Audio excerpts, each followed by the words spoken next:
Olá, meu nome é Mariana e neste tutorial eu vou explicar de forma simples como podem utilizar o documento de gestão da circularidade nas vossas organizações. E este documento, antes de começar, gostava apenas de dizer um pouco porque é que este documento surgiu. Quando estávamos a fazer os diagnósticos, compreendemos que existiam várias empresas que não registavam dados e informações que são extremamente importantes quando queremos realmente iniciar um processo de transição para um modelo assente na economia circular. Para simplificar, foram criados dois documentos, que é uma versão completa, portanto que é uma versão mais extensa, tem mais separadores e portanto vai permitir-vos uma análise também mais detalhada, e uma versão simplificada, portanto qualquer uma delas implica apenas cerca de 3 a 5 minutos mensais de tempo a ser dedicado, portanto quem ficar responsável por este preenchimento todos os meses, a nossa recomendação é que retire então entre 5 minutos mais ou menos e que reserve este tempo para preencher a informação. E então nós vamos explicar que o tutorial vai se focar na versão completa, não é? Porque a versão completa tem todos os separadores que a versão simplificada tem, mas tem mais alguns que a versão simplificada não tem, daí explicarmos a versão completa. E começando então pela introdução, que é o primeiro sítio onde tem que ser preenchido alguma informação. Na introdução tem as regras de preenchimento e algumas informações importantes antes de iniciarem o preenchimento. Devem colocar os dados da empresa. Este exemplo que vamos usar chamamos Bolos e Companhia, a pessoa responsável é o Sr. Dias João de Évora e o período que está aqui em análise é de 1 de 1 de 2022 a 31 de 12 de 2022. A ter atenção aqui nesta página é só as células a branco ao longo de todo o documento é que devem ser preenchidas. Portanto, as células que estão a cor de laranja são preenchidas de forma automática e as células que estão a azul têm opções pré-definidas que devem, e o que deve ser preenchido é uma das opções pré-definidas. Portanto, neste caso, um exemplo é quando preenchem informação sobre a empresa e sobre quem está a preencher, etc., na primeira página, automaticamente todos os restantes separadores vão ser preenchidos e daí estes retângulos estarem a cor de laranja. E pensando então para o separador 1, focado nos produtos, vamos então pressupor que a empresa Bolos e Companhia foca-se na produção de bolos. E então o produto em análise, como podemos ver aqui, é o produto A e o produto B. Começamos então por analisar se estes produtos estão ou não alinhados com aquilo que são os princípios da economia circular, que são exatamente estes três, estão aqui escritos de forma muito resumida, mas os três princípios são eliminar o lixo e a poluição, manter os produtos a circular na economia pelo maior período de tempo, gerando o maior valor possível e regenerar os sistemas naturais. E nós temos que realmente refletir, acaba por ser uma resposta de reflexão que pode ajudar até a ter alguns insights se estes produtos estão ou não de alguma forma alinhados. Vamos assumir que aqui respondíamos parcialmente porque considerávamos que estávamos em alinhamento com o primeiro princípio, eliminar o lixo e a poluição. E porquê? Porque uma das matérias-primas que utilizamos no nosso bolo é um subproduto que corria o risco de ser desperdiçado, mas que nós, portanto neste caso é uma fruta, que nós, para evitar o desperdício, fomos desidratar e utilizar como matéria-prima. Pronto, de qualquer forma, o objetivo deve ser sempre aqui assegurar que aos poucos e poucos vamos cada vez mais estar alinhados com os três princípios. E depois devemos aqui indicar, portanto, dos produtos em análise, qual é a percentagem de matéria-prima que é reaproveitada. E neste caso, vamos assumir que apenas o produto A tem matéria-prima reaproveitada, que é a fruta desidratada. Neste caso, vamos assumir, por exemplo, que era a fruta feia, que nós utilizávamos aqui, comprávamos fruta e às vezes tínhamos alguma fruta feia, alguma fruta ligeiramente tocada e que desidratávamos para usar como matéria-prima. E vamos assumir que da total da matéria-prima que é utilizada no bolo, 5% é reaproveitado, portanto, através de desidratação. E que no outro bolo, que é o bolo B, não há reaproveitamento, não há nenhum tipo de matéria-prima reaproveitada. E então nesta tabela vamos preencher aqui algumas informações adicionais a este nível. Portanto, vamos assumir então que é o bolo, aqui teríamos o bolo A, mas depois teremos que preencher para o bolo B, se tivermos mais por aí adiante. Então, o produto, o nome do produto, qual é a quantidade que no ano nós produzimos? Isto é uma informação muito importante e que muitas vezes não é recolhida, ou seja, se nós preenchemos isto mensalmente, este documento mensalmente, podemos pôr, ok, por exemplo, no mês de janeiro produzimos 0,2 toneladas de bolos, então preenchemos 0,2. Mas, entretanto, no mês 2 já produzimos mais 0,2, então em vez de termos 0,2, vai somar, então estamos a ter 0,4. E assim sucessivamente. Aqui estamos a assumir que já estamos em dezembro e que no total dos 12 meses produzimos então 1 tonelada. Desse produto, qual é a quantidade que foi rejeitada? Vamos assumir que existem critérios de qualidade que definem qual é o nível de qualidade, o aspecto e a dimensão que o bolo deve ter, e que quando estes critérios de qualidade não são cumpridos, a matéria-prima é rejeitada, portanto não vai para comercialização. Vamos assumir então que nesta circunstância, ao final do ano, tivemos um total de 0,10 toneladas de produto rejeitado. Contudo, que nós criámos uma nova receita, vamos imaginar que eram popcakes, que promove o reaproveitamento destes bolos que não tinham as dimensões standard da nossa empresa, e então através desta nova receita nós reaproveitamos o total desses produtos. Se não for o total, poderíamos ter, por exemplo, metade, não é? Portanto, neste caso poderíamos ter 0,05, que neste caso representaria 50%. Ou então o total, ou o que for. Aqui temos que indicar se o nosso produto é ou não um produto com certificação biológica ou de origem biológica. Portanto, e neste caso o bolo, teríamos que assegurar que todas as matérias-primas tinham esta certificação e que tínhamos efetivamente a certificação de origem biológica. Passando então para as matérias-primas. Aqui acaba por ser um pouco no mesmo pressuposto, só que em vez de nos focarmos no produto em si, vamos nos focar em cada ingrediente, neste caso, que dá origem ao bolo. Então começamos por definir, ok, qual é o produto que está a ser analisado, e vamos colocando por cada linha, por cada matéria-prima, vamos colocando então bolo A. Tem uma das matérias-primas é farinha. Continuando no bolo A, outra matéria-prima é água. Continuando no bolo A, os morangos desidratados. No bolo A, ovos. Vamos assumir que são estes só ingredientes, naturalmente que não seriam só estes, mas por uma questão de simplificar, vamos assumir que todos estes. Qual é a quantidade anual de matéria-prima que utilizamos? Qual é a quantidade por produto de matéria-prima que é utilizada?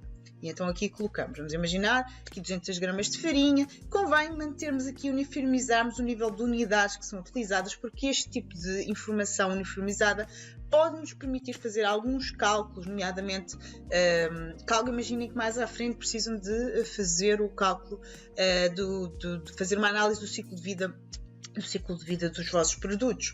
Este tipo de uniformização de dados pode facilitar depois este processo, caso queiram ir mais a fundo, um pouco mais à frente. E colocar as unidades, e aqui então quantidade total de matéria-prima consumida, e aqui sim já numa perspectiva anual. Qual é a fase? Vamos imaginar que não somos uma empresa produtora de bolos, mas que somos uma empresa que produz vinho, não é? Portanto, aqui poderíamos ter várias fases, não é? Teremos a parte da produção agrícola, mas depois temos a parte da transformação na adega. Portanto, aqui poderíamos ter o tipo de matéria-prima, poderia distinguir consoante a fase onde estávamos. Neste caso, é ao nível da produção. De onde é que vem cada matéria-prima? Não é? E aqui é muito importante. É matéria-prima nacional? Se não é, existe alguma alternativa nacional que seja viável utilizar? Porque isto, em termos de pegada do nosso produto, pode ter um grande peso. Se não existe essa matéria-prima, há alguma alternativa? Vamos imaginar que nós usamos, e provavelmente seria aqui um dos casos, usávamos açúcar no nosso bolo, não é? Naturalmente o açúcar em termos de produção, portanto, pelo menos o açúcar da cana-do-açúcar não é produzido em Portugal, portanto, ele tem que viajar uma grande distância até chegar até nós. E poderá ser interessante, então, pensarmos em alternativas até mais saudáveis, mas que possam ser produzidas também em Portugal. Portanto, temos aqui um win-win, portanto, conseguindo um produto mais saudável, mais nutritivo, mas que em simultâneo também tem uma menor pegada ambiental. Vamos imaginar que substituímos então o açúcar, por exemplo, por stevia, que é algo que já é produzido em Portugal, portanto, e que conseguimos assim criar um bolo que, para além de ser muito menos calórico e mais saudável, também tinha uma menor pegada. Pronto. Então, o local de origem, qual é a distância em média que tem que percorrer essa matéria-prima até chegar até nós? Atenção, não é a distância do fornecedor, é mesmo a distância da origem da matéria-prima, não é? Porque o açúcar até pode ser comprado, por exemplo, no supermercado, que é aqui ao lado. No entanto, isso não quer dizer que o açúcar seja produzido naturalmente, que veio daqui, da nossa região. A mesma situação em termos dos resíduos que são produzidos. Vamos imaginar aqui que neste âmbito, então, portanto, dentro do processo produtivo, temos aqui as sacas de farinha, temos as caixas de ovos e depois teríamos aqui outras coisas. Temos que preencher, então, em termos de peso, não é? O que é que isto significa em termos da matéria-prima total, para tentar, aqui temos de ter, utilizamos o peso para tentar encontrar a percentagem que o resíduo significa no total da matéria-prima utilizada, qual é a quantidade anual que é produzida e se há ou não uma valorização, um reaproveitamento, uma reutilização. Aqui vamos assumir que sim, que estas embalagens, no caso, eram reutilizáveis e que eram devolvidas então ao fornecedor para depois poderem ser novamente utilizadas. E aqui ao nível da gestão da circularidade. Aqui especificamente temos alguns princípios que se associam e que devem ser deve-se procurar implementar quando queremos ter embalagens alinhadas ao nível da circularidade. E na mesma forma que preenchemos o separador 1, devemos preencher então este separador. Se estamos ou não alinhados com estes princípios naquilo que são as nossas embalagens. E se não estamos, é uma boa altura de pensarmos como é que poderíamos aqui inovar no sentido de estarmos mais alinhados.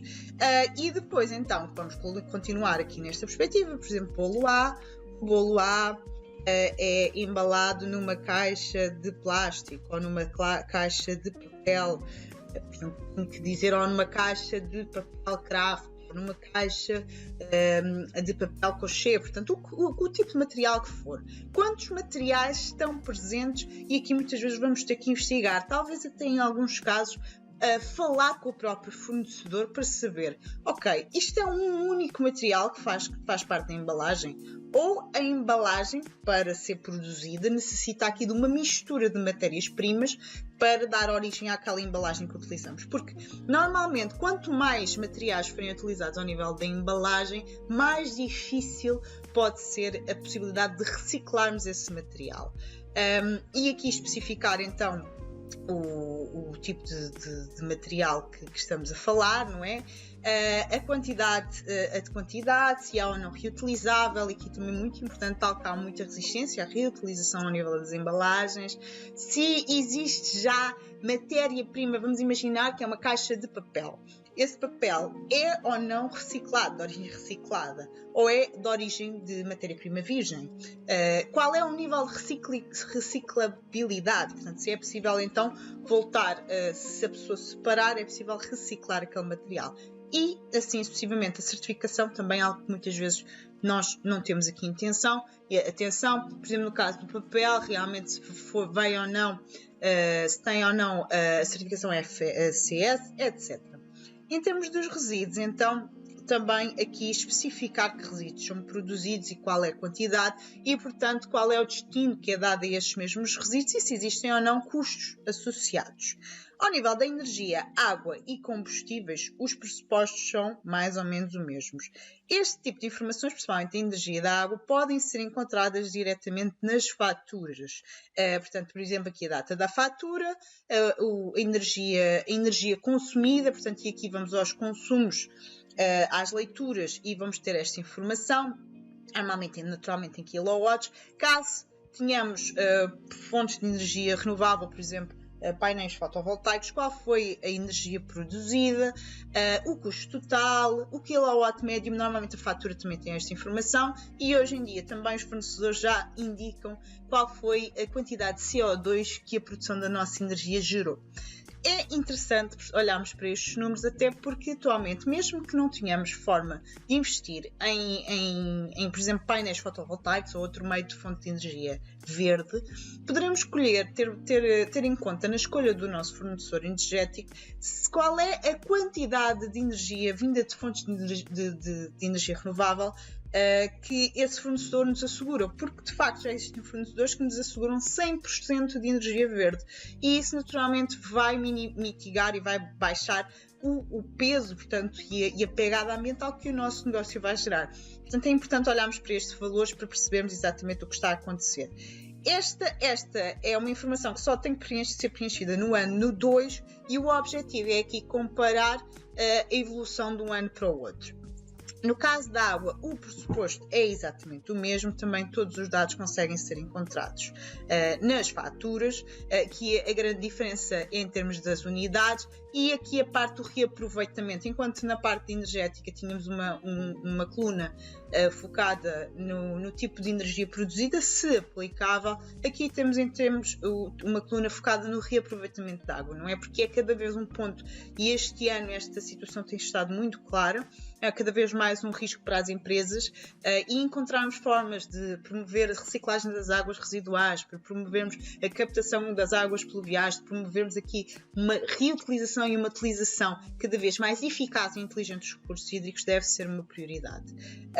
Os combustíveis, caso tenham, por exemplo, um cartão para a gestão da frota, se tiverem mais do que um carro, torna-se muito mais fácil, não é? Porque normalmente esta informação vai estar acessível através dessa, por exemplo, a Galp Frota é um dos casos onde conseguimos essa informação em termos dos consumos. Caso isso não aconteça, caso não tenham, é importante guardarmos as faturas dos consumos de combustível, para que se possa conseguir precisamente fazer esse controle no final do ano. Naturalmente é também importante perceber se nós vamos conseguindo otimizar as rotas, no sentido de ter também um valor acrescentado no processo de distribuição. No final de preenchermos toda esta informação, vamos ter aqui alguns indicadores que nos vão ajudar então a perceber em que ponto é que nós estamos, não é? E estes indicadores vão estar aqui subdivididos pelos temas de preenchimento, produção, matéria-prima e por aí em diante. Aqui não vão aparecer todos, porque também não preenchemos todos, mas, por exemplo, aqui na água, vamos ter aqui informação sobre o total de metros cúbicos de água consumida, o total de água que é captada, por exemplo, das águas das chuvas, a percentagem de água comparativamente à água consumida que é captada, o total de reaproveitamento da água. Pronto, este é apenas um exemplo para percebermos. Aqui, em termos dos combustíveis, a mesma coisa, não é? Qual foi o total de combustível que consumimos? Isto pode-nos ser muito útil, lá está, para tentarmos calcular a pegada carbónica da nossa empresa, ou para calcularmos fazermos a análise do ciclo de vida do nosso produto. Portanto, todos estes dados podem ser muito importantes quando queremos ir mais para a frente, ou até para pensarmos um bocadinho qual foi a nossa performance de um ano para o outro e porque é que houve essas variações e como é que poderemos naturalmente melhorar. E depois também temos aqui alguns indicadores económicos, não é? Qual é o peso que a energia que nós consumimos tem sobre a faturação total? Não é? Isto é muito importante para também refletirmos sobre a viabilidade de determinados investimentos. A mesma coisa com o consumo de água, a mesma coisa com o consumo de combustíveis. Até, por exemplo, se queremos pensar aqui se compensa ou não alterar por exemplo, para viaturas elétricas, pode ser muito interessante termos estas informações, e com estes indicadores nós vamos conseguir realmente olhar, ter uma fotografia bastante ampla, quase um 360 daquilo que é a nossa organização, e conseguir perceber então em que nível estamos em termos de circularidade, de forma muito simplificada, e isto vai nos permitir inovar e focarmos cada vez mais nesta transição, mas também vai nos permitir ser mais competitivos, porque esta informação vai ser útil não só ao nível da circularidade, mas também numa perspectiva estratégica. Portanto, pode-nos dar aqui uma oportunidade de melhorarmos até noutras perspectivas, para além da perspectiva ambiental, da perspectiva da circularidade. Espero que este vídeo tenha sido esclarecedor e, se existirem dúvidas, ficamos aqui ao dispor. Obrigada!